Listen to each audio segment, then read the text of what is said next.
పరలోకమందున్న మా కన్న తండ్రి, మీ ఘనమైన, ఉన్నతమైన, మహోన్నతమైన నామానికి స్తుతులు, స్తోత్రాలు చెల్లించుకుంటున్నాం నాయన.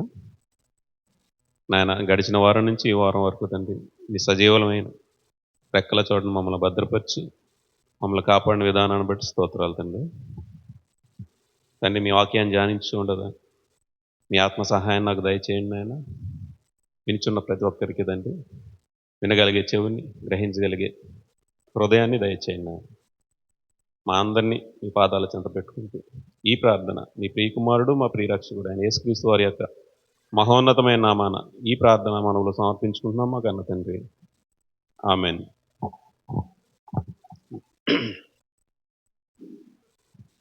కొరింథీయులకు రాసిన మొదటి పత్రిక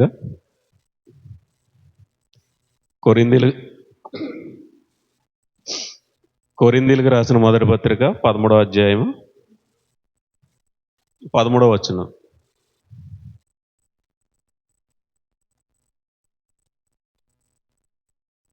కొరింథీయులకు రాసిన మొదటి పత్రిక 13వ అధ్యాయం 13వ వచనం. కాగా విశ్వాసము, నిరీక్షణ, ప్రేమ ఈ మూడును నిలుచును. వీటిలో శ్రేష్టమైనది ప్రేమయే. ఇక్కడ పౌలు గారు ఏమంటున్నారు? కాగా విశ్వాసము, నిరీక్షణ, ప్రేమ కడకి మూడే నిలుస్తాయి మన విశ్వాస జీవితంలో. వీటిలో శ్రేష్టమైనది ఏంటి? ప్రేమ. విశ్వాసము, నిరీక్షణ, ప్రేమ. మరి విశ్వాసం అంటే ఎలా ఉండాలి? విశ్వాసం ఉంటే మనం ఏం చేస్తాం? ప్రేమ ఉంటే మనం ఏం చేస్తాం? నిరీక్షణ ఉంటే మనం ఏం చేస్తాం? తెస్సలోనీయులకు రాసిన మొదటి పత్రిక,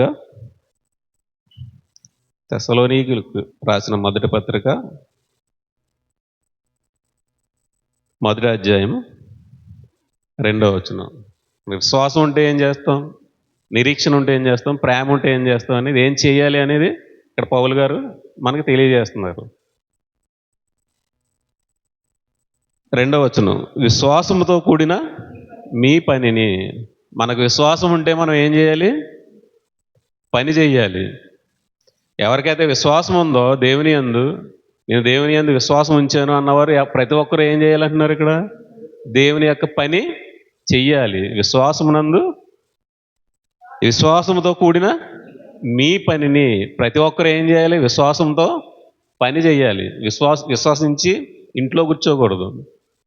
దేవుని యందు విశ్వాసం ఉంచాము, మేము మేలును పొందుకున్నామని ఇంట్లో ఉండకూడదు. మీ పని చేయాలి అని ఇక్కడ దేవుడు మనకు తెలియజేస్తున్నారు. విశ్వాసముతో కూడిన పనిని, ప్రేమతో కూడిన మీ ప్రయాసమును. ఇప్పుడు ప్రతి ఒక్కరిని ప్రేమించి మనం వెళ్తున్నాం అంటే అక్కడ మనకేముండాలి? ప్రయాసం ఉండాలి. ప్రతి ఒక్కరిని ప్రేమిస్తున్నాం అంటే సరిపోదు. అక్కడ ప్రతి ఒక్కరికి ఎలా ఉండాలి? ప్రయాసం అంటే పనిలో మనం ముందు కొనసాగాలి, కష్టపడాలి, ప్రయాసపడాలి. అలాగే మన ప్రభువైన యేసుక్రీస్తు నందలి నిరీక్షణతో కూడిన మీ ఓర్పును. యేసుక్రీస్తు వారి యందు నిరీక్షణ కలిగి ఉన్నామంటే మనకి ఏముండాలి? ఓర్పు ఉండాలి. విశ్వాసంతో ఉన్నప్పుడు ఆ విశ్వాసంతో కూడిన పని ఉండాలి. ప్రేమ ఉన్నప్పుడు ఆ ప్రేమతో కూడిన ప్రయాస ఉండాలి. యేసుక్రీస్తు వారి యందు నిరీక్షణ కలిగి ఉన్నప్పుడు మనకి ఓర్పు ఉండాలి. అలా మనకి బైబిల్లో మనకి భక్తులు ఎంతమందో మనం చూస్తాం. అలాగా మనం అబ్రహాం గారిని చూడొచ్చు. దేవుడు మనకి అబ్రహాం గారిని మనకి మాదిరిగా ఉంచారు. విశ్వాసులకు తండ్రిగా ఆయన్ని మన ముందు ఉంచారు. ఆయనకిచ్చినంత ఘనత యేసుక్రీస్తు వారి తర్వాత ఆయనకే ఉంది తప్ప వేరొకరికి లేదు. ఆయనకి తప్ప మరొకరికి ఎవరికి ఇవ్వలేదు దేవుడు అంత ఘనత. ఎందుకంటే దేవుడు అబ్రహాం గారిని విశ్వాసులకు తండ్రిగా నియమించాడు. ఆయన స్నేహితుడిగా నిలబెట్టాడు. ఆయన గురించి మనం చూస్తే అబ్రహాం గారిని ఊరు అని పట్టణం నుంచి ఏమన్నారు?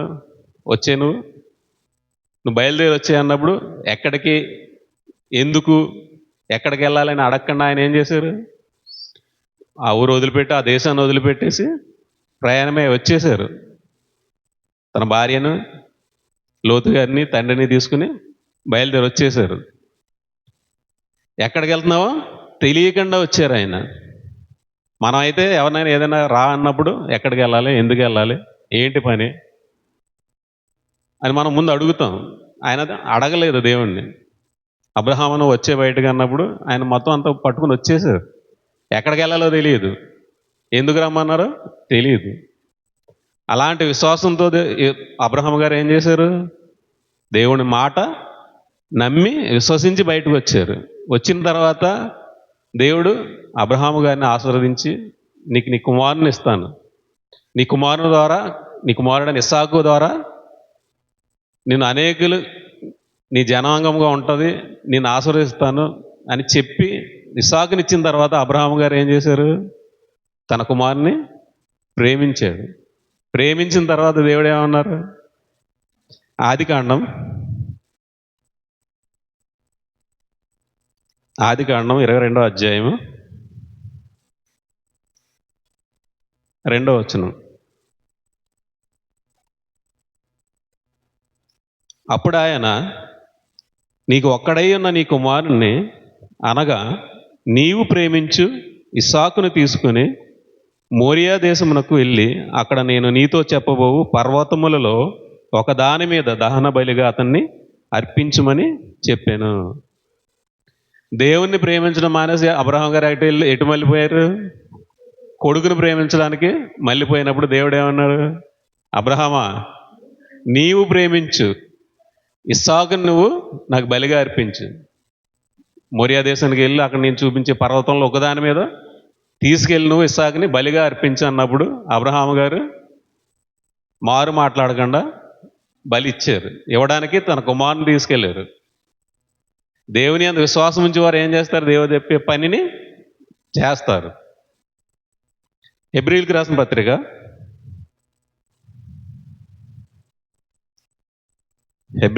పత్రిక 11వ అధ్యాయము 17వ వచనం. అబ్రహాము శోధింపబడి విశ్వాసమును బట్టి ఇస్సాకును బలిగా అర్పించెను. అబ్రహాము గారు ఏం చేయబడ్డారు? ఇక్కడ శోధింపబడి దేవుని చెప్పిన మాటని విశ్వాసంతో పనిని చేశారు. దేవుని ప్రేమించి ప్రయాసపడి ఎక్కడికి వెళ్ళారు? మోరియా దేశంకి వెళ్ళి అక్కడ చెప్పిన పర్వతం మీద తీసుకెళ్ళి ఇస్సాకు గారిని బలి ఇచ్చారు. తన హృదయంలో, మన కంటికి కనిపించేలా ఆయన బలి ఇవ్వలేదు. తన హృదయంలో నిశ్చయించుకుని దేవుని చెప్పిన మాట విని విశ్వాసంతో, ఎలా విశ్వాసంతో అబ్రహాం గారు ఇస్సాకుని బలి ఇచ్చారు? ఎవరు ఆ వాగ్దానములు సంతోషంతో అంగీకరించెనో, ఇస్సాకు వలనైనది నీ సంతానం అనబడునని ఎవనితో చెప్పబడినో ఆ అబ్రహాము మృతులను సహితము లేపుటకు దేవుడు శక్తిమంతుడని ఎంచిన వాడై తన ఏక కుమారుని అర్పించి ఉపమాన రూపముగా అతన్ని మృతులలో నుండి మరలా పొందెను. అబ్రహాం గారు ఎలా విశ్వసించారు? ఒకవేళ నా కుమారుని నేను బలి ఇచ్చేసినా తిరిగి మరలా మృతులలో నుండి మళ్ళీ లేపగల శక్తిమంతుడు నా దేవుడని ఆయన విశ్వసించి దేవుని యందు ప్రేమ ఉంచి ప్రయాసంతో నిరీక్షణ కలిగి ఓర్పుతో అబ్రహాము గారు తన కుమారుని బలి ఇవ్వడానికి మోరియా పర్వతం మీద తీసుకెళ్లారు. తన హృదయంలో బలి ఇచ్చేశారు. దేవుడు ఇక్కడ ఏమంటున్నాడు? హృదయంలో నిశ్చయించుకున్న దాన్ని బట్టి నువ్వు చేసినప్పుడు, నీ హృదయంలో నిశ్చయించుకున్నప్పుడు అది చేసినట్టు లెక్క. నీ హృదయంలో ఒక స్త్రీని మోహపు చూపు చూసి తప్పుగా అనుకుంటే అప్పుడే నువ్వు వ్యభిచారం చేసినట్టు లెక్క అని కొత్త నిబంధనలు మనకి దేవుడు రాయించారు. అలాగే అబ్రహాం గారు ఇక్కడ ఏం చేశారు? తన హృదయంలో నిశ్చయం చేసుకున్నారు. ఇస్సాకు గారిని బలి ఇస్తాగి కత్తి ఎత్తినప్పుడు ఏమన్నారు? దేవుడు, ఆగు, ఇంక నువ్వు నాకు భయపడుతున్నావని నాకు తెలుసు, నువ్వు నిర్ణయం చేసుకున్నావు కాబట్టి నువ్వు ఇచ్చినట్టే లెక్క అని ఇక్కడ మనకి కొత్త నిబంధనకు వచ్చేసరికి మనకి తెలియజేశారు. ఇక్కడ ఏమంటున్నారు? ఎవరు ఆ వాగ్దానంలో సంతోషంతో అంగీకరించాను. దేవుడిచ్చే వాగ్దానాన్ని ఎలాగ అంగీకరించారు? సంతోషముతో అంగీకరించాడు. ఇస్సాకు వలనైనది నీ సంతానం అనబడును. ఇస్సాకు వలన నీ సంతానం అనబడును అనే వాగ్దానాన్ని అబ్రహాం గారు ఎలా నమ్మారు? సంతోషంతో నమ్మి బలి ఇవ్వడానికి తీసుకెళ్ళారు. ఎలా నమ్మారు? మృతులలో నుండి సహితము లేపుటకు శక్తిమంతుడు, లేని వాటిని ఉన్నట్టుగా పిలిచివాడినైనా దేవుణ్ణి ఆయన నమ్మి, అప్పటికి నిరీక్షణ లేదు, ఆయన నిరీక్షణకు ఆధారం లేనప్పుడు ఆయన ఎలా నమ్మాడు? విశ్వాసము కలిగి పనిని చేశారు ఆయన. అందుకనే అబ్రహాం గారిని దేవుడు ఎంతో ముందుంచారు. బైబిల్లో యేసుప్రభు వారి తర్వాత అబ్రహాం గారి ప్రస్తావన ఉన్నంత ఎవరిది ఉండదు. అబ్రహాం గారు అంత ప్రయాసపడి, అంత ప్రేమించి ప్రతి ఒక్కరిని నిరీక్షణ కలిగి ఆ పునాదు గల ఆ పట్టణాన్ని గురించి ఎదురు చూశారు ఆయన. అంతటి విశ్వాసం కలిగి ఆయన ప్రవర్తించి మనకి ఎలాగా విశ్వాసులకు తండ్రి అయ్యాడు. దేవుడు ఏమంటున్నారు? విశ్వాసం కలిగి ఉంటే మీరు పని చేయాలి, మీకు ప్రేమ ఉంటే ప్రయాసపడాలి, మీకు నిరీక్షణ కలిగి ఉంటే ఓర్పుతో ప్రతిదీ సహించాలి. అబ్రహాం గారు ఇక్కడ ఎలా సహించారు? ఓర్పుతో. ఒక్కగానొక్క కొడుకు ఉన్నాడు, ఇస్సాకు వలన సంతానం అనబడుతుంది. మరి ఇస్సాకు గారిని బలిచ్చేస్తే ఎవరు ఉండదు కదా, ఏమి ఉండదు, నిరీక్షణకు ఆధారం లేదు. అప్పుడు ఏమీ అబ్రహాం గారు నమ్మినప్పుడు, అబ్రహాం గారు ఉన్న కాలంలో ఏమీ లేదు, ఆజ్ఞలు లేవు, నిరీక్షణ లేదు, ఏమీ లేదు, బైబిల్ లేదు. దేవుడు మాట్లాడిన ఒక మాటను పట్టుకుని ఆయన విశ్వసించి, నిరీక్షణకి ఆధారం లేని సమయంలో ఆయన నిరీక్షించి ఆయన దేవుడిని నమ్మారు కాబట్టి దేవుడు ఆయన్ని గొప్పగా చేశారు. యేసుప్రభు వారు కూడా ఆయన సంతానమే అనబడ్డాడు. హెబ్రీయులకు రాసిన పత్రిక 12వ అధ్యాయము 16వ వచనం.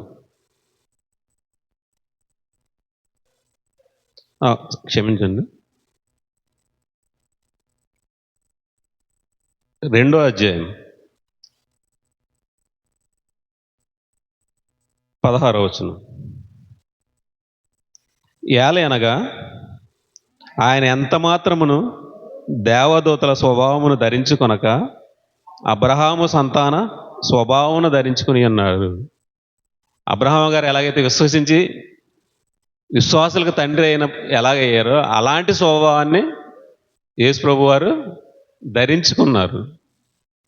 అంటే యేసుప్రభు వారు కూడా ఆయన్ని అంత ముందు పెట్టారు. అలాగే పౌలు గారు కూడా నేను అబ్రహాం సంతానం అని ఆయన చెప్పుకున్నారు. రోమపత్రిక, రోమీయులకు రాసిన పత్రిక 11వ అధ్యాయము 1వ వచనం. నేను కూడా ఇజ్రాయేలీయుడును, అబ్రహాము సంతానమునందలి బెన్యామీను గోత్రమందు పుట్టినవాడను. పౌలు గారు కూడా ఏమంటున్నారు? నేను అబ్రహాము సంతానమునందలి బెన్యామీను గోత్రమునందని. ముందు ఆయన కూడా ఎవరిని ముందు పెడుతున్నారు? అబ్రహాము గారిని ముందు పెడుతున్నారు. ఆయన అంత అధికంగా ఉన్నారు విశ్వాసంలో. అలాగే యేసుప్రభు వారు జక్కయ్య గురించి కూడా అన్నారు, నిజముగా అబ్రహాము కుమారుడే. అంటే అబ్రహాము గారు ఎంత ఉన్నతంగా బ్రతికారు, ఎంత విశ్వాసము కలిగి బ్రతికారు, విశ్వాసంతో కూడిన పనిని ఎంత గొప్పగా చేశారు, ప్రేమతో ప్రతి ఒక్కరిని ఆయన ఎలా ఆదరించారు. లోతు గారు వాళ్ళ పని మనుషులకి గొడవ అయినప్పుడు ఏమన్నారు? గొడవ పడొద్దు, నీకు ఇష్టమైన చోటుకు నువ్వు వెళ్ళిపో, నువ్వు తీసుకున్న తర్వాత మిగిలిన దాంట్లోకి నేను వెళ్తాను అన్నప్పుడు ఆయన యొక్క ప్రేమ, అతను అన్నయ్య గారి కుమారుడు లోతు, అతన్ని ఎంతమాత్రం ద్వేషించకుండా ప్రేమించి తను ఓర్చుకుని తనకి భాగాన్ని ఇచ్చారు. అలాగే దేవుని పరీక్షలో, శోధనలో కూడా నెగ్గి తన కుమారుని పొందుకున్నాడు.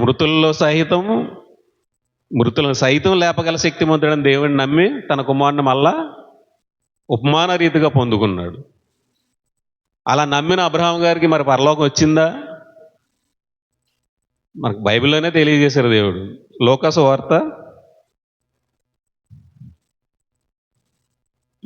వార్త 17వ అధ్యాయము. అబ్రహాము గారు పరలోకానికి అర్హత సాధించి నెమ్మది స్థలంలో ఉన్నట్టు మనకి దేవుడు లోక సువార్త 16వ అధ్యాయము 17వ అధ్యాయం సార్ క్షమించండి 22వ వచనం చూద్దాం.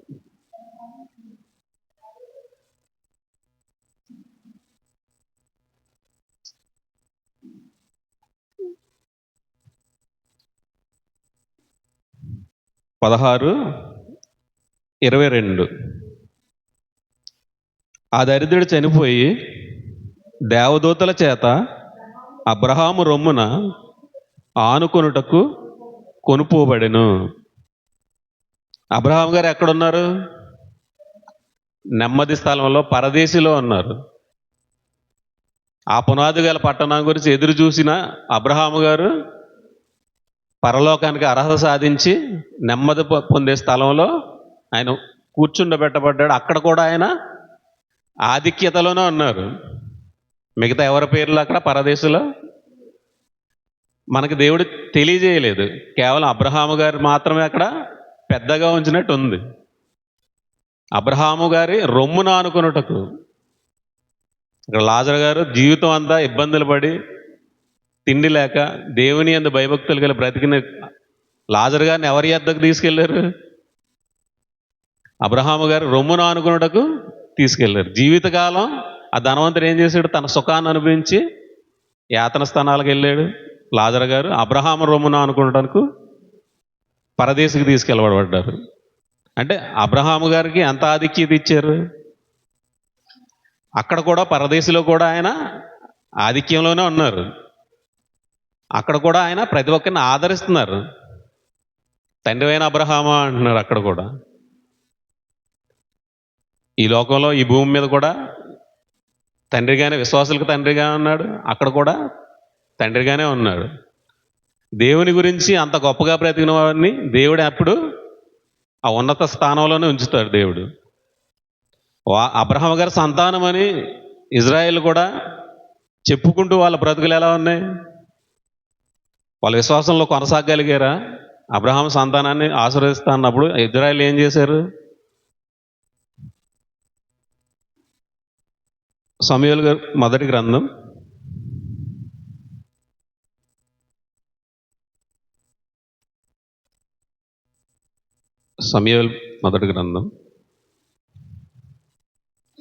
12వ అధ్యాయము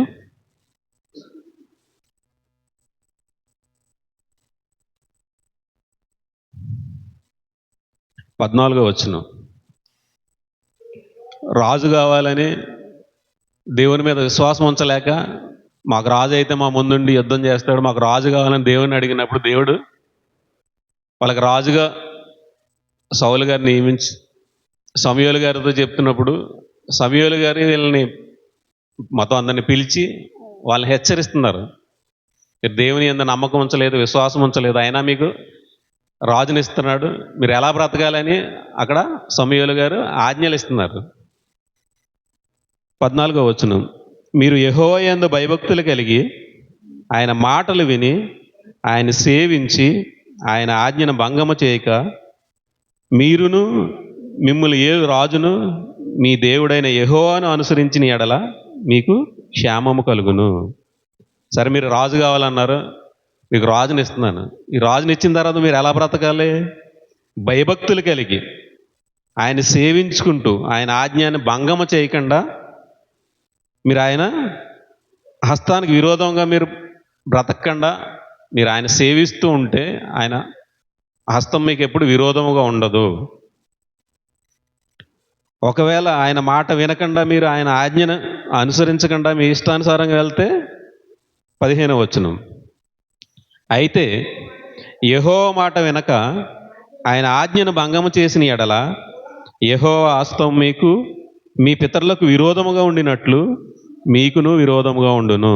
ఒకవేళ మీరు ఆయన ఆజ్ఞలను అనుసరించి నడకుండా మీ పితరులు ఎలాగైతే నడుచుకున్నారో అలా మీరు కూడా నడిస్తే, వారు వినకుండా ఏం చేశారు? సనుక్కుని సంహారకుని చేత నశింపబడ్డారు. ఎంతోమంది చనిపోయారు మీ పితరులు. దేవునికి విరోధంగా వాళ్ళ అండ ఉండి వాళ్ళ అరణ్యంలోనే రాలిపోయారు. వాళ్ళు ఎలాగైతే విరోధంగా ఉండి వాళ్ళు ఎలాగైతే చనిపోయారో వినకుండా మీరు కూడా వినకపోతే అలాగా దేవుని హస్తం మీకు విరోధంగా ఉంటుంది. కాబట్టి మీ పితరులలాగా మీరు ఉండకుండా దేవుణ్ణి సేవించి దేవుని యందు భయభక్తులు కలిగి బ్రతకండి అని సమూయేలు గారు ఇక్కడ వారికి తెలియజేస్తున్నారు. మీరు నిలిచి చూస్తుండగా యెహోవా జరిగించి ఈ గొప్ప కార్యం కనిపెట్టుడి. మీరు చూస్తుండగానే మీకు దేవుడు చేసే పని మీకు కనపడద్దు. ఈ కార్యాన్ని చూడండి అన్నప్పుడు అక్కడ గొప్ప వడగండ్ల వాన వచ్చి ఉరుములతో కూర్చుని వర్షం వచ్చి వాళ్ళ పంటనంతా నాశనం చేసినప్పుడు మళ్ళీ సమూయేలు గారి దగ్గరకు వచ్చి భయపడి అడుగుతున్నారు. 19వ వచనం, సమూయేలుతో ఇట్లనిరి, రాజును నియమించమని మేము అడుగుడు చేత మా పాపములన్నిటినీ మించిన కీడు మేము చేసితిమి. మేము రాజుని అడిగాం, మా మీద రాజుగా నియమించమని. దేవుని వదిలిపెట్టి దేవుడు మమ్మల్ని రక్షించలేడని, మేము రాజే మమ్మల్ని రక్షిస్తాడని మేము గొప్ప పాపం చేశాం. ఈ పాపానికన్నా మించిన కీడు చేశాం. కాబట్టి మమ్మల్ని క్షమించమని నువ్వు ఎవరినో వేడుకోవాలి? యెహోవాను వేడుకోవాలని అంటున్నారు సమూయేలు గారితో. కాబట్టి మేము మరణము కాకుండా నీ దాసులమైన మా కొరకు నీ దేవుడైన యెహోవాను ప్రార్థించుము. ఇప్పుడు మీ మరణం కాకుండా మమ్మల్ని దేవుడు ఇప్పుడు చంపేస్తాడేమో అని భయపడి ఏం చేస్తున్నారు? మా గురించి నువ్వు ప్రార్థించు. మేము చేసాం పాపాన్ని మించిన కీడు చేసాం కాబట్టి మా తరపున నువ్వు ప్రార్థించమని సమూయేలు గారిని అడుగుతున్నారు. అంతటా సమూయేలు జనులతో ఇట్లనెను, భయపడకుడి, మీరు ఈ కీడు చేసిన మాట నిజమే, అయినను యెహోవాను విసర్జించకుండా ఆయనను అనుసరించుచు పూర్ణ హృదయంతో ఆయన సేవించుడి. మీరు చేసిన తప్పే, అయినా కానీ మీరు దేవుని యందు భయభక్తులు కలిగి బ్రతికితే ఆయన మిమ్మల్ని క్షమిస్తాడు. మీరు పూర్ణ హృదయంతో ఆయన సేవించాలి.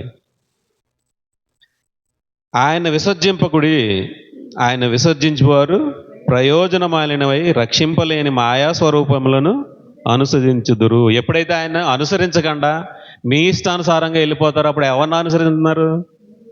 ప్రయోజనమాలినమైన మాయా స్వరూపాలని మీరు అనుసరిస్తారు. ఎప్పుడైతే దేవుణ్ణి వదిలిపెట్టి మన ఇష్టానుసారంగా వెళ్ళిపోతే మన కంటి ముందు అన్ని ఇయే నిజమని ఏదైతే ఉందో అది నిజమని మనం నమ్ముతున్నామో అదంతా మాయా స్వరూపాలు. ఈ డబ్బు, ఈ కీర్తి, ఈ మనుషులు, ఈ కంటి ముందు కనిపించేది అంతా ఏంటిది? మాయ. ఇది మాయా స్వరూపాలు.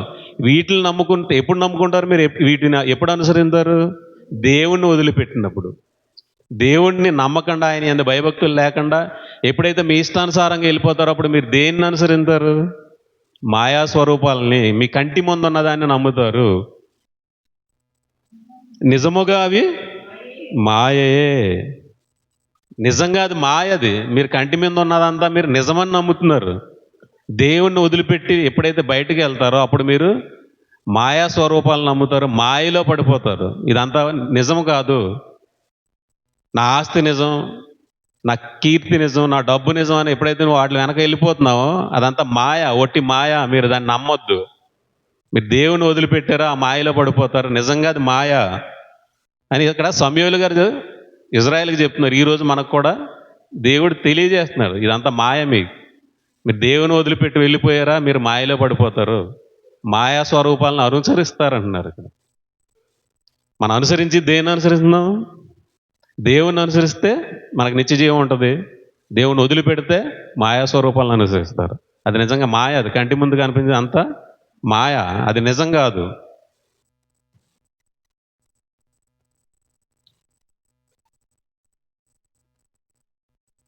ఇరవై వచనం, అంతటా సమూయేలు జనులతో ఇట్లనే, భయపడకుడి, మీరు ఈ కీడు చేసిన మాట నిజం, ఆయనను యెహోవాను విసర్జింపకుండా ఆయన అనుసరించుచు పూర్ణ హృదయంతో ఆయన సేవించుడి. ఆయన విసర్జింపకుడు, ఆయన విసర్జింపువారు ప్రయోజనమాలమైన రక్షింపలేని మాయా స్వరూపములను అనుసరించుదురు. నిజముగా అవి మాయే. 22వ వచనం, యెహోవా మిమ్మును తనకు జనముగా చేసుకున్నట్టుకు ఇష్టము కలిగి ఉన్నాడు. తన ఘనమైన నామము నిమిత్తము తమ జనులను ఆయన విననాడడు. ఎవరిని కూడా దేవుడు విడనాడు, అందరినీ ఇష్టపడుతున్నాడు కాబట్టి ఎవరిని వదిలిపెట్టే మనసు ఆయనకి లేదు. కాబట్టి 23వ వచనం, నా మట్టుకు నేను మీ నిమిత్తం ప్రార్థన చేయటమా మానుట వలన యెహోవాకు విరోధముగా పాపము చేసిన వాడగుదును. ఒకవేళ మీరు నన్ను ప్రార్థన చేయమంటున్నారు, మీ మీద ఏదో కోపంతో నేను ప్రార్థన చేయకుండా వెళ్ళిపోతే నేను ఎవరికి సమాధానం చెప్పాలి? నేను దేవునికి సమాధానం చెప్పాలి. కాబట్టి నేను మీకు అనుకూలంగానే నేను ప్రార్థన చేస్తాను. నా మట్టుకు నేను మీకు విరోధంగా ప్రార్థన చేయకపోతే దేవుడికి నేను విరోధం అయిపోతాను. కాబట్టి మీకు గురించి నేను ప్రార్థన చేస్తాను. ఇప్పుడు కూడా మనం అలాగే చేయబద్దులమై ఉన్నాం. ఎవరైనా మనకి దేవునికి విరోధంగా వెళ్ళినప్పుడు, దేవుని మన మాట విన్నప్పుడు, ఒకవేళ వాళ్ళు మారు మనసు పొంది మన దగ్గరికి వచ్చి ప్రార్థన చేయమన్నప్పుడు మనం చెయ్యాలి. చెయ్యకపోతే దేవుడు మనల్ని ప్రశ్నిస్తాడు. సమాధానం మనం చెప్పవలసి వస్తుంది. తప్పు చేసింది వాళ్ళైనా దేవునికి విరోధం మనం అయిపోతాం. ఎవరైనా వచ్చి మనల్ని ప్రార్థన చేయమన్నప్పుడు అది దేవునికి అనుకూలమైన అయి ఉన్నప్పుడు మనం దాని గురించి ప్రార్థన చెయ్యాలి. అది చెయ్యకపోతే మనం బాధ్యత తీసుకోవాల్సి వస్తుంది.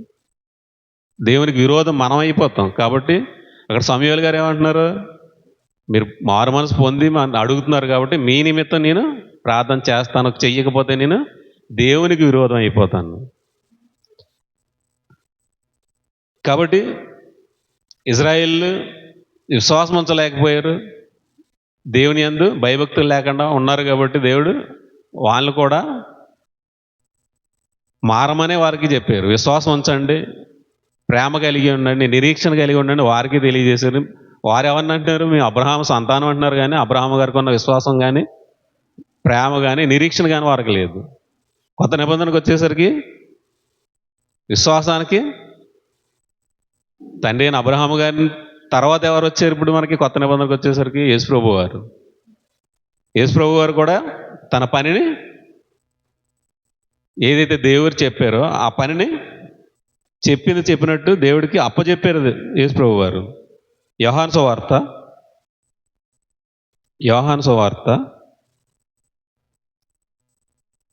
17వ అధ్యాయము 4వ వచనం, చేయుటకు నీవు నాకు ఇచ్చిన పనిని నేను సంపూర్ణముగా నెరవేర్చి భూమి మీద నిన్ను మహిమపరిచితిని. ఇక్కడ యేసుప్రభు వారు కూడా దేవుడు పనిని అప్పగించారు. మనకే పని అప్పగించలేదు, యేసుప్రభు వారికి మనకన్నా పెద్ద పని అప్పచెప్పారు. ఆయన ఆ పనిని ఏం చేశారు?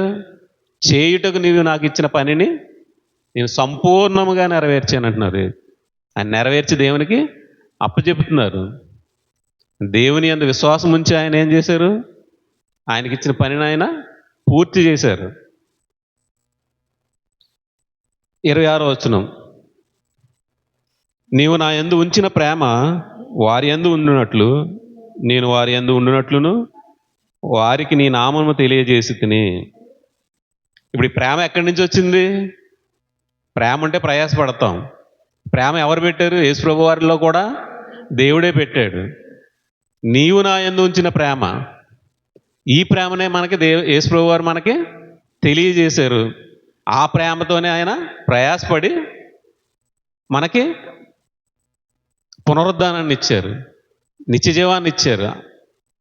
దేవుని యొద్ద నుండి ఆయన వచ్చి మన దగ్గరికి ఆ ప్రేమను పట్టుకుని, దేవుడిచ్చిన ప్రేమను పట్టుకొచ్చి మనకు తెలియజేసి, ఈ ప్రేమ దేవుని ప్రేమ అని మనల్ని ప్రేమించి ఆయన ఇచ్చిన పనిని పూర్తి చేశారు. ఆ ప్రేమతో ఆయన ప్రయాసపడ్డారు, సిలువ త్యాగం చేశారు. ఆయన మన పాపాల నిమిత్తం సిలువలో మరణించి పునరుద్ధానుడై మనకి ఒక మాదిరిని ఉంచారు. 8వ వచనం, నీవు నాకు అనుగ్రహించినవన్నీ నీ వల్లనే కలిగినవని వారిప్పుడు ఎరిగి ఉన్నారు. ఇప్పుడు యేసుప్రభు వారికి ఇచ్చిందంతా ఎవరిది? దేవుడిది. దేవుడు ఎవరికి ఇచ్చారు? యేసుప్రభు వారికి అనుగ్రహించారు. ఇవన్నీ నీవి, నీవు నాకు ఇచ్చినవన్నీ ఎవరై నీయే, నావి కాదు అని దేవునికి చెప్తూ ఏమంటున్నారు? నేను వారి కొరకు ప్రార్థన చేయుచున్నాను, లోకము కొరకు ప్రార్థన చేయట్లేదు. ఎవరి గురించి ప్రార్థన చేస్తున్నారు? ఎవరైతే దేవుడు ఇచ్చారో, ఎవరిని అయితే మనల్ని ఎవరికి ఇచ్చారు? దేవుడు యేసుప్రభు వారికి ఇచ్చారు. యేసుప్రభు వారు ఎవరి గురించి ప్రార్థన చేస్తున్నారు? లోకము గురించి ప్రార్థన చేయట్లేదు. ఈ లోకంలో వీళ్ళకి ఐశ్వర్యం, వీళ్ళకి ఇది, వీళ్ళకి ఆస్తి అని యేసుప్రభు వారు ప్రార్థన చేయట్లేదు. ఎవరైతే దేవుడైతే ఇచ్చాడో, ఏ మనుషులనైతే దేవుడు యేసుప్రభు వారికి ఇచ్చారో ఆ మనుషుల కొరకు యేసుప్రభు వారు ప్రార్థన చేస్తున్నారు. వీళ్ళు ఎవరైనందున? నీవారైనందున. ఇప్పుడు వీళ్ళంతా ఎవరి వారు? ఇప్పుడు మనంతా ఎవరి వారు? దేవుని వారము. ఈ దేవుని వారి గురించి యేసుప్రభు వారు ప్రార్థన చేస్తున్నారు. ఇక్కడ కింద ఉంది కదా, నీవు నాకు అనుగ్రహించి ఉన్నవారు నీవారైనందున వారి కొరకే ప్రార్థన చేస్తున్నారు. యేసుప్రభు వారికి మనల్ని ఇచ్చాడు దేవుడు. వీళ్ళంతా ఎవరు? దేవుని వారు. వీళ్ళ గురించి యేసుప్రభు వారు ప్రార్థన చేస్తూ ఆయన మన నిమిత్తం ప్రయాసపడుతున్నారు. ఆ ప్రేమతో ప్రయాసపడి మనకి నిత్య జీవాన్ని ఇవ్వడానికి ఓర్పుతో నిరీక్షణ కలిగి దేవుడు ఆయనకి కూడా తిరిగి ఆయన్ని కూడా లేపుతాడు కదా. యేసుప్రభు వారు కూడా ఎలా నమ్మారు?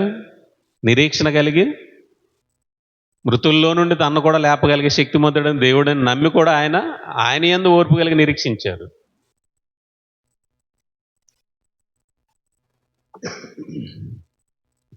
మనం ఇప్పుడు ఎవరు ఎందులో నిరీక్షణ కలిగి ఉండాలి?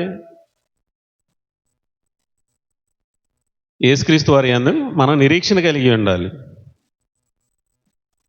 హెబ్రీయులకు రాసిన పత్రిక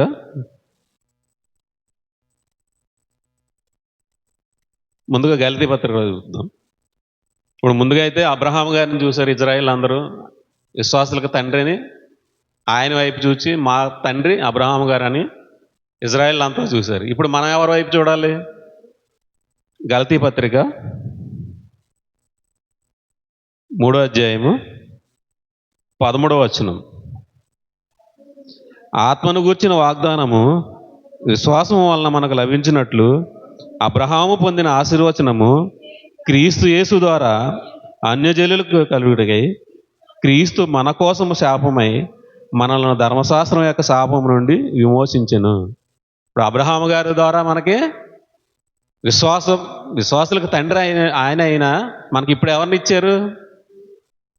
అబ్రహాము గారి ద్వారా ఆశీర్వాదం పొందుతాం. కాకపోతే ఇప్పుడు ఎవరి ద్వారా మనకు వస్తుంది? వచ్చే ఆశీర్వాదం యేసుక్రీస్తు వారి ద్వారా మనకి అన్యజనులకు కలుగుటకై ఆయన మన కోసం శాపమై సిలువలో శ్రమను అనుభవించి మనకి నిత్య జీవాన్ని ఇచ్చారు. ఇప్పుడు మనం ఎవరి వైపు చూడాలి? హెబ్రీయులకు రాసిన పత్రిక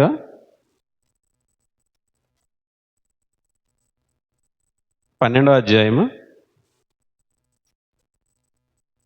2వ వచనం.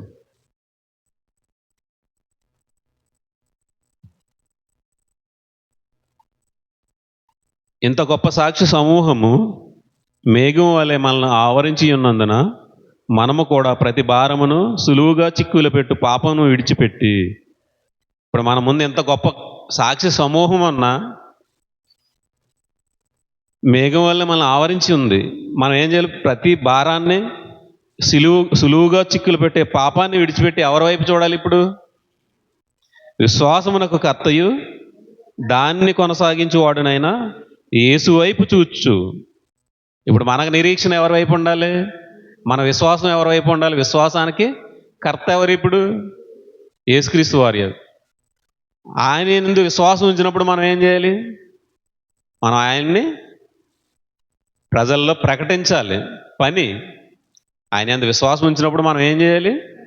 పని చేయాలి. ఇప్పుడు మనం పని చేయాలి అంటే ఆయన ఎందు విశ్వాసం ఉంచాలి. విశ్వాసం ఉంచామంటే పని చేయాలి. ఇప్పుడు ఆయన మన ఎందు ఏముంచారు? ప్రేమను ఉంచాడు.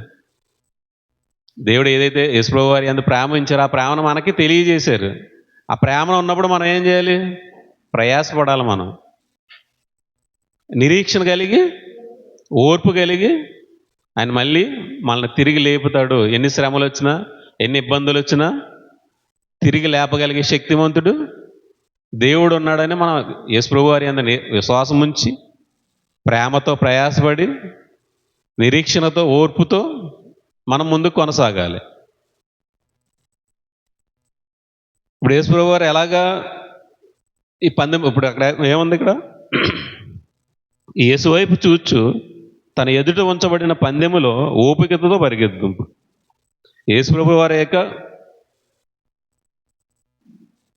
పునరుద్ధానంలో ఆ నిత్య జీవం గురించి మనం ఏదైతే పందెం రంగంలో పరిగెడుతున్నామో ఆ పందెంలో మనం ఆనందంతో పరిగెట్టినప్పుడు, విశ్వాసం కలిగి ముందుకు వెళ్తున్నప్పుడు మనకి నిత్య జీవం ఇస్తాడు. ఆయన తన ఎదుట ఉంచబడిన ఆనందము కొరకై, ఇప్పుడు యేసుప్రభు వారు కూడా ఎలాగ వెళ్ళారు ముందుకి? ఆనందంతో. తన ముందు ఏముంది? అవమానం ఉంది. తన ముందు ఉంచబడిన ఆనందం కొరకే ఏం చేశారు? ఆయన అవమానాన్ని నిర్లక్ష్య పెట్టి.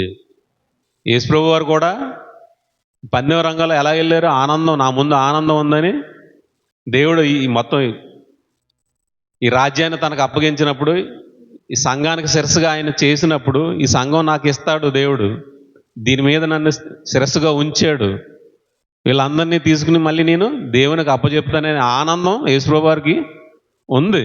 ఆ ఆనందంలో ఏం చేస్తున్నారు? ఆయన తన ఎదుట ఉంచబడిన ఆనందము కొరకై అవమానాన్ని నిర్లక్ష్య పెట్టి, ఆయన ఈ లోకంలో ఉన్నప్పుడు, ఈ భూమి మీద ఉన్నప్పుడు ప్రతి ఒక్కరు ఆయన ఏం చేశారు? అవమానించారు, తిట్టారు, కొట్టారు, ఉమ్మూశారు, ఎంతో అవమానపరిచి ఆయన్ని తగ్గించారు. ఆయన దాన్ని ఏం చేశారు? ఆయన అవమానాన్ని నిర్లక్ష్య పెట్టారు. నన్నే తిడతావా, నన్నే అవమానపరుస్తావా అని అనలేదు ఆయన. దాన్ని పక్కగా పెట్టేశారు. అవమానాన్ని నిర్లక్ష్య పెట్టి సిలువను సహించారు. సిలువను సహించి ఎక్కడికి వెళ్ళారు? ఆయన దేవుని సింహాసనము యొక్క కుడి పార్శ్వమున ఆసీనుడై ఉన్నాడు. ఎప్పుడైతే ఆయన అవమానాన్ని నిర్లక్ష్య పెట్టారో, సిలువను సహించారో, ఆయన మరణాన్ని జయించి పునరుద్ధానుడై దేవుని సింహాసనం మీద కూర్చున్నాడు.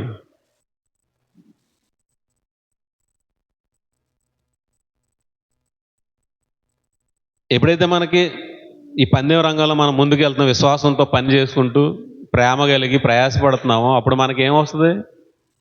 యేసుప్రభు వారు మనకి మాదిరిగా ఉంచారు. ఆ మాదిరిని మనం తీసుకుని ఎలా వెళ్ళాలి? విశ్వాసంతో ముందుకు కొనసాగాలి.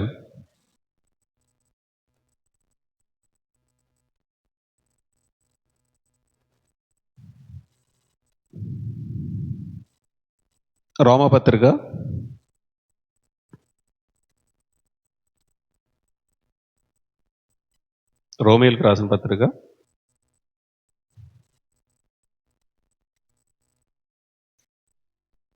5వ అధ్యాయము 3వ వచనం.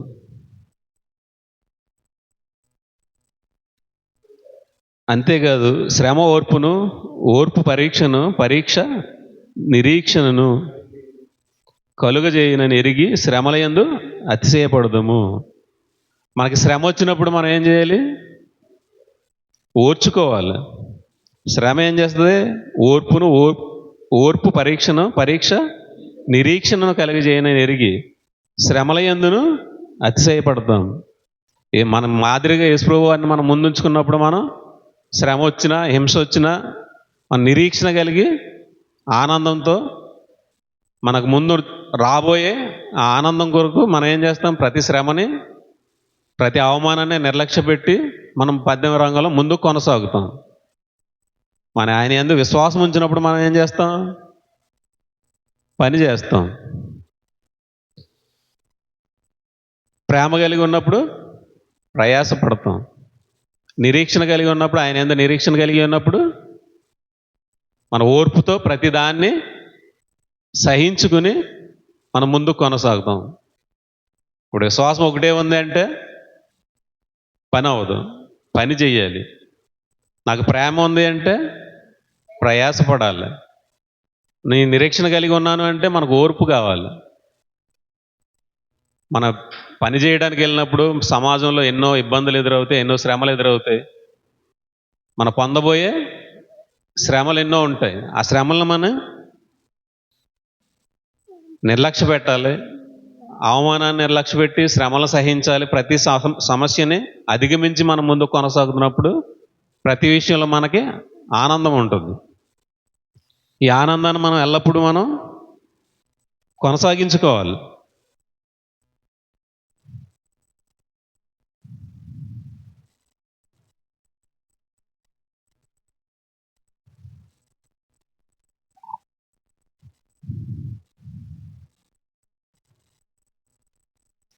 కాబట్టి మనం అబ్రహాము గారు ఎలాగైతే శోధింపబడ్డారో మనకు కూడా ఈ శోధనలు వస్తాయి. ఈ శోధన వచ్చినప్పుడు మనం ఎవరి వైపు చూడాలి?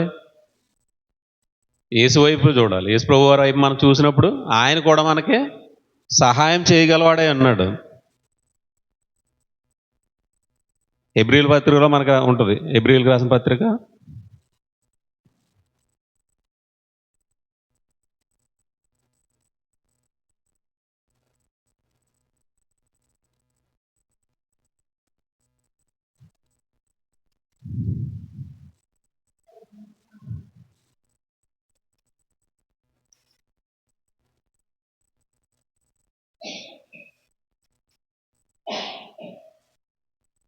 4వ అధ్యాయము 15వ వచనం.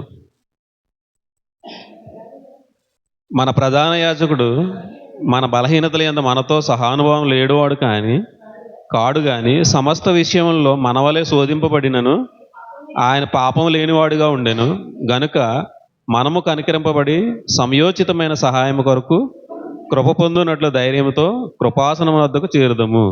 ఎప్పుడైతే ఇబ్బందులు మనకు వచ్చాయో ఈ ఇబ్బందులన్నీ మనం అధిగమించాలంటే మనతో పాటు ఎవరైతే ఈ శోధన అనుభవించారో శోధన సహించారో వారి వైపు చూసినప్పుడు ఈ శోధన నుంచి తప్పించుకునే మార్గాన్ని మనకు దేవుడు కలుగజేస్తాడు. ఎల్లప్పుడూ యేసుప్రభు వారు మనకి సహాయం చేసేవాడుగానే ఉన్నాడు, సహానుభవం గలవాడే అన్నాడు.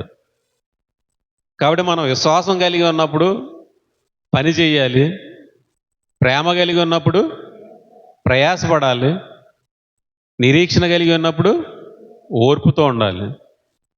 అందుకని ఇవన్నీ ఏమన్నారు? కాగా విశ్వాసము, నిరీక్షణ, ప్రేమ ఈ మూడు నిలుచును. ఇందులో ప్రేమ శ్రేష్టమైనది. మన ప్రేమ కలిగి ఉన్నప్పుడు దేవుడు మనలో ఉంచిన ఈ ప్రేమని మనం పొందుకున్నప్పుడు మన ప్రతి ఒక్కరిని ప్రేమించి ముందు కొనసాగుతాం.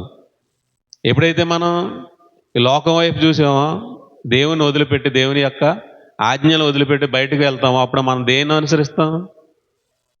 మాయా స్వరూపాలను అనుసరించి వాటిని నమ్ముకుని వాటిలో పడిపోతాం. అది నిజంగా మాయ, అది నమ్మొద్దు. మీరు విశ్వాసం కలిగి ఉంటే పని చేస్తారు, ప్రేమ కలిగి ఉంటే ప్రయాసపడతారు, నిరీక్షణ కలిగి ఉంటే మీరు ఓర్పుతో ప్రతిదాన్ని సహించి దేవుడిచ్చే ఆ గొప్ప ఆనందం కొరకు ఎదురు చూస్తూ ముందు కొనసాగుతారు. ఆయన ఇచ్చే మెప్పును పొందుకుంటారు. అబ్రహాం గారు ఎలాగైతే ఎదురు చూసి తెలియకుండా ఆయన నిరీక్షణ లేని కాలంలో ఏ ఆధారం లేనప్పుడు ఆయన నమ్మి ఎలాగైతే విశ్వాసులకు తండ్రి అయ్యారో యేసు ప్రభు వారు దేవుని యందు నమ్మకం ఉంచి దేవుని యందు దేవుడిచ్చే ఆనందాన్ని అనుభవించడానికి ఆయన అయితే ఎలాగైతే శ్రమలు అనుభవించి సహించి అవమానాన్ని నిర్లక్ష్య పెట్టి సిలువను సహించి ఆయన ఎలాగైతే బహుమానాన్ని మనకు అందించాలని తన పునరుద్ధానుడయ్యాడో ఆ బహుమానం పొందాలి అంటే మనం ఎల్లప్పుడూ విశ్వాసంతో పనిచేయాలి, ప్రేమతో ప్రయాసపడాలి, ఓర్పుతో నిరీక్షణ కలిగి ఉండాలి. కాబట్టి ఎప్పుడైతే మనం ఇవన్నీ మన మనసులో పెట్టుకుని మనం ముందుకు కొనసాగుతామో మనకి నిత్య జీవము దేవుడు అనుగ్రహిస్తాడు. మన కళ్ళ ముందు అబ్రహాము గారిని ఎంత ఆధిక్యతలు ఉంచారో, అని ఏ నిరీక్షణ లేనప్పుడు, నిరీక్షణకు ఆధారం లేనప్పుడు ఆయన నిరీక్షణ కలిగి ఉన్నారు. మనకిప్పుడు ప్రతిదీ మన కళ్ళ ముందు ఉంది, నిరీక్షణ కలిగి మనం ఉన్నాం. నిరీక్షణకు ఇప్పుడు ఆధారం ఉంది. నిరీక్షణకు ఆధారం యేసు ప్రభు వారు మనకు ముందున్నారు. ఆయన వస్తారు, మళ్ళీ మనల్ని తిరిగి తీసుకువెళ్తారు. నిత్య జీవానికి మనకి అర్హత ఆయన ద్వారా మాత్రమే ఉందని మనం, నేనే సత్యం, నేనే జీవం, నేనే మార్గం, ఆయన ద్వారా తప్ప దేవుని యొద్దకు మార్గం లేదు. కాబట్టి విశ్వాసానికి కర్త అయిన ఆయన వైపు మనం చూసుకుంటూ ప్రతి శ్రమని మనం అనుభవించుకుంటూ సహించుకుంటూ ప్రతి ఒక్కరిని ప్రేమిస్తూ ముందు కొనసాగితే మనకి నిత్య జీవం ఉంది. ఆ ఆనందం మనకి దేవుడు ఎల్లప్పుడూ మనకి ఇస్తాడు. కాబట్టి ప్రతి ఒక్కరూ శ్రమలు చూసి భయపడకూడదు, ఇబ్బందులు చూసి భయపడకూడదు. వచ్చే ఆనందం మనకి ఎంతో గొప్పదని మనం ముందు కొనసాగాలి. ఈ లోకంలో ఉండే ఈ తుచ్చమైన ఈ మాయ మన కంటి ముందు కనపడి ఈ మాయని నమ్ముకుంటే మనం నాశనానికి జారిపోతాం. కాబట్టి ప్రతి ఒక్కరూ ఈ మాటలు మీ మనసులో ఉంచుకుని ఆ విధంగా నడుచుకుంటారని ఈ నా మాటలు ముగించుకుంటూ ప్రార్థన చేసుకుందాం. పరలోకమందున్న మా కన్న తండ్రి, మీ ఘనమైన ఉన్నతమైన మహోన్నతమైన నామానికి స్తుతులు స్తోత్రాలు చెల్లించుకుంటున్నాను నాయన. నాయన విశ్వాసం ఒకటే పని చేయదు నాయన, విశ్వాసం ఉంటే పని చేయాలి. ప్రేమ ఉంటే ఒకటే పని చేయదు నాయన, ప్రేమ ఉంటే ప్రయాసపడాలి. నిరీక్షణ ఉంటే ఓర్పు ఉండాలి నాయన. ఓర్పు లేకపోయినా, ప్రేమ లేకపోయినా, విశ్వాసం లేకపోయినా తండ్రి, మేము మీరున్న లోకాన్ని రావడానికి మాకు ఎంత మాత్రం అర్హత ఉండదు నాయన.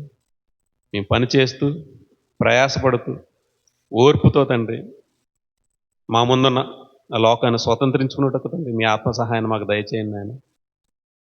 మీ ఆత్మ మాలో లేకపోతే తండ్రి, మీ ఆత్మ మీద మేము ఆధారపడకపోతే తండ్రి, మీ అంత మాత్రం తండ్రి మీ వద్దకు రాలేము నాయన.